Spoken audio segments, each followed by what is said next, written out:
Bonjour à tous. Alors, on va essayer de faire des petites vidéos pour expliquer des choses qui pourraient vous poser problème. Alors, désolé pour le son, le micro est pourri et pour les bruits que vous pourriez entendre à côté, évidemment, on est confiné, donc c'est voilà, il y a plein, plein de monde autour du coup. Alors, au niveau de la synthèse que vous aviez à regarder dans le chapitre 7, des petites explications peut-être. Alors, n'hésitez pas à poser des questions ensuite via Pronote, via mail, etc. Alors, au niveau de la synthèse, si on regarde un petit peu, vous aviez vecteur variation du vecteur vitesse. Alors, ce vecteur, c'est delta V. Et alors, comment on fait pour le représenter? Parce qu'en général, c'est ça que vous allez avoir à faire. Bah, il faut représenter le vecteur vitesse au niveau du point d'après et on doit lui retirer, donc faire la soustraction de deux vecteurs, le vecteur vitesse au point d'avant.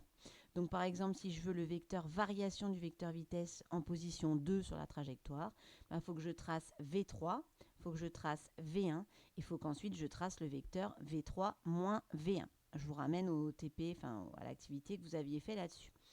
Ensuite, il y a des cas particuliers. Alors, en particulier le mouvement rectiligne.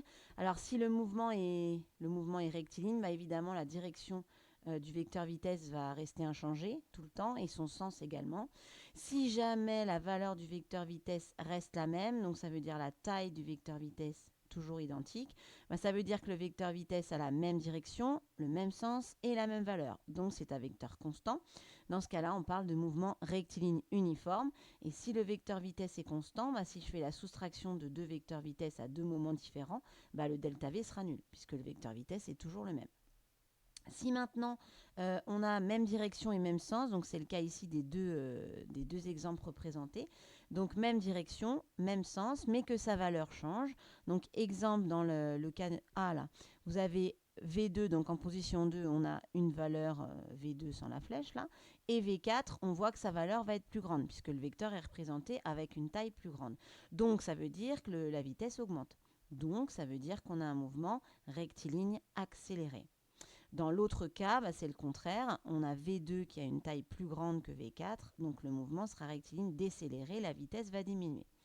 Au niveau de delta V, bah, si je veux représenter, on a position 2, position 3, position 4. Si je veux représenter delta V en position 3, il faut qu'en position 3, je représente V4, donc par translation de ce vecteur-là, je le mets ici, et qu'au bout de la flèche, je représente moins V2.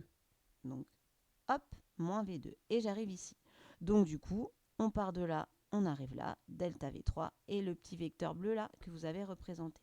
Donc là, le delta V3 est dans la même direction et le même sens que les vecteurs vitesse. Dans le cas d'un mouvement décéléré, on va trouver un delta V qui va dans l'autre sens. C'est assez logique, hein, ça veut dire qu'à cause de ce delta V, donc variation du vecteur vitesse, la vitesse, elle, va diminuer. Autre cas particulier, c'est le cas d'un mouvement circulaire. Alors ici, vous avez un mouvement circulaire. Qu'est-ce qui se passe pour le vecteur vitesse? Il change tout le temps de direction et de sens. Ici, on voit que le vecteur vitesse a toujours la même taille, donc on aura affaire à un mouvement circulaire uniforme. Alors dans le cas d'un mouvement circulaire, le vecteur vitesse est tangent à la trajectoire. Il faut savoir que pour un cercle, la tangente au niveau d'un point du cercle est perpendiculaire au rayon du cercle. D'accord? Donc pour tracer la tangente, c'est facile. On trace la perpendiculaire au rayon du cercle. Alors vous avez déjà tracé des delta V dans le cas d'un mouvement circulaire uniforme et on trouve que le delta V est dirigé suivant le rayon d'un cercle, donc on dira qu'il est radial, et qu'il est dirigé vers le centre du cercle, donc il sera radial et centripète, d'où le delta V ici. Donc pour le tracé, hein, je vous renvoie à l'activité qu'on avait faite sur les tracés de vecteur variation du vecteur vitesse. Alors, ensuite, on va essayer de faire le lien avec les forces. On avait déjà fait un lien en disant que le vecteur delta V était collinéaire au vecteur somme des forces extérieures. Alors ici, vous avez un petit rappel sur les caractéristiques d'une force, hein, donc origine ou point d'application, direction, sens et valeur ou norme, ou représentée par la longueur du vecteur, donc en newton. Alors la somme des forces, c'est quoi? On représente toutes les forces par des vecteurs et la somme des forces, on va faire la somme de tous ces vecteurs. On appelle ça sigma F, donc avec une flèche pour le vecteur. Ça veut dire résultante des forces extérieures ou somme des forces extérieures. Alors ici, vous avez un exemple, le skieur. Alors le skieur ici est soumis à quelle force? Déjà, on regarde quels sont les objets extérieurs qui sont susceptibles d'agir sur le skieur. On a la terre, donc qui va entraîner comme force le poids, donc force exercée par la terre sur le skieur. Ce poids va être vertical vers le bas. C'est la force rouge ici. Ensuite, il est tiré par la tige ici. Donc, une force exercée par cette tige qui va tirer le skieur. Donc, une force qu'on va appeler T, qui s'appliquerait ici au niveau de la main du skieur, mais également ici, qui serait dirigée suivant la direction de la tige et le sens du skieur vers le haut de la tige. Donc, c'est la force qu'on appelle T, on peut l'appeler tension, représentée en vert ici.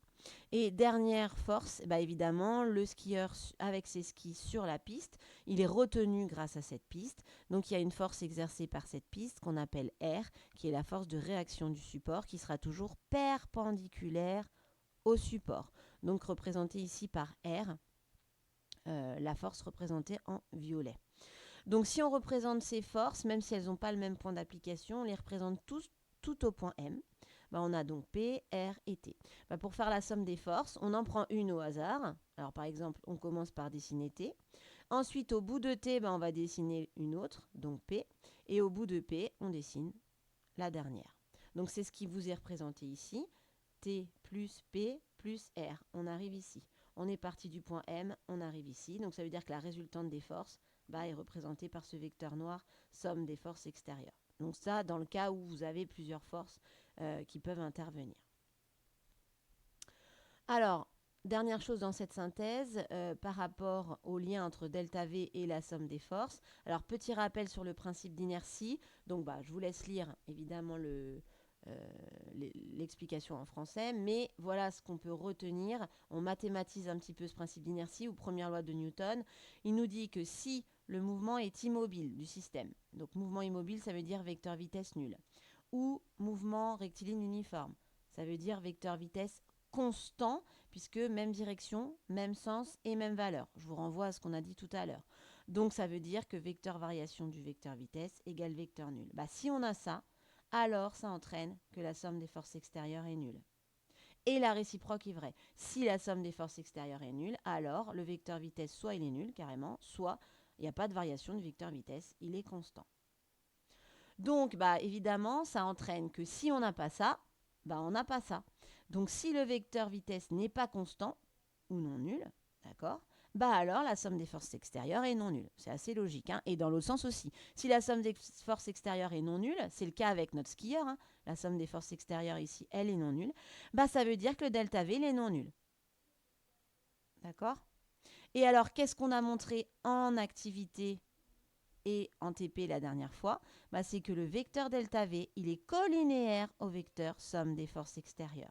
Donc ça veut dire que si on a la somme des forces extérieures représentée par un vecteur, le delta V, il aura même direction et même sens que ce somme des forces extérieures. Et inversement, si on a delta V, on a la direction et le sens de la somme des forces extérieures. Donc première chose à retenir absolument, c'est que le vecteur variation du vecteur vitesse est collinéaire au vecteur somme des forces. Au niveau de sa valeur, à ce moment-là, on peut dire qu'elle est proportionnelle à la valeur de la somme des forces. Mais on a démontré en TP, le dernier qu'on a fait ensemble, on a trouvé, alors sur 2 exemples, mais on va pouvoir généraliser, qu'en fait, on peut trouver une relation beaucoup plus précise entre somme des forces extérieures et le delta V. Alors, c'est une approche de ce qu'on appelle la deuxième loi de Newton. Somme des forces extérieures, c'est la masse du système, donc en kilogrammes, fois le vecteur delta V sur delta T. Alors, delta T serait la durée sur laquelle on a calculé le delta V en fait. Si on calcule delta V à partir de la vitesse après moins la vitesse avant, donc le delta T, ça sera 2 fois la durée entre 2 positions, donc 2 taux, notre delta T, ce sera 2 taux. Et donc du coup, grâce à cette relation qu'on a prouvée, on peut, si on a delta V, on peut avoir somme des forces extérieures et inversement. Et on peut en déduire pas mal de choses. Donc attention aux unités à apprendre ici. Donc concrètement, ça veut dire 2 choses. Si on applique une même force, donc une somme des forces, hein, mais au final, on a des fois, souvent, la somme des forces extérieures va se réduire à une seule force. Si la force, la somme des forces extérieures, est la même, bah, ça veut dire que, d'après la formule, delta V sur delta T égale somme des forces sur M, bah, ça veut dire que si je prends une masse plus importante et que j'applique la même force, bah, ça veut dire que somme des forces extérieures sur M, si M est plus grand, bah, ça va être plus petit, et donc le delta V va être plus petit. Donc on va moins faire varier la vitesse. Donc en gros, hein, c'est ce que je vous disais avec des ballons. Si je prends un ballon en mousse d'enfant et si je prends un ballon de volley, bah, si je prends le ballon de volley et que j'applique la même force avec mon pied, bah, forcément je vais moins le faire bouger, quoi. C'est-à-dire que la variation de la vitesse va être moins importante. Par contre, le ballon en mousse, lui, bah, si j'applique la même force, bah, il va partir plus loin. C'est-à-dire que la vitesse va être la variation du vecteur vitesse va être plus importante. Donc premier cas, attention, influence de la masse. Si je prends la même force, bah, ça va jouer sur la variation du vecteur vitesse. Donc si c'est plus ou moins accéléré. Ensuite, le deuxième cas, bah, c'est si j'ai le même variation, si je veux la même variation du vecteur vitesse, donc je veux la même trajectoire en fait. Et bien là, il va falloir jouer sur la somme des forces. Parce que si je veux le même delta V, somme des forces extérieures, c'est M fois delta V sur delta T. On l'a ici. Bah donc, si je veux le même delta V, le même delta T, et que j'ai une masse plus lourde, bah, il faudra somme des forces extérieures, quelque chose de plus important, fois le même delta V sur delta T, bah, il nous faut une somme des forces extérieures plus importante. Donc en gros, avec mon histoire de ballon, bah, avec un ballon en mousse, j'aurais besoin d'avoir une force moins grande, donc de taper moins fort, pour avoir le même delta V que pour un ballon de volley, où il faudra une somme des forces plus importante, donc il faudra que je tape plus fort.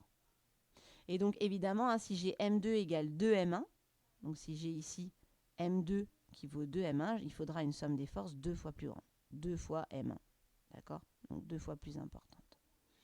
Voilà. Alors, c'est pas forcément évident tout ça. Vous avez des exercices avec les corrections que je vous ai mis sur Pronote. Si il y a des questions, n'hésitez pas. Entraînez-vous avec le QCM et posez toutes les questions nécessaires. Je vous ai mis un petit DM pour vous entraîner à me faire pour jeudi.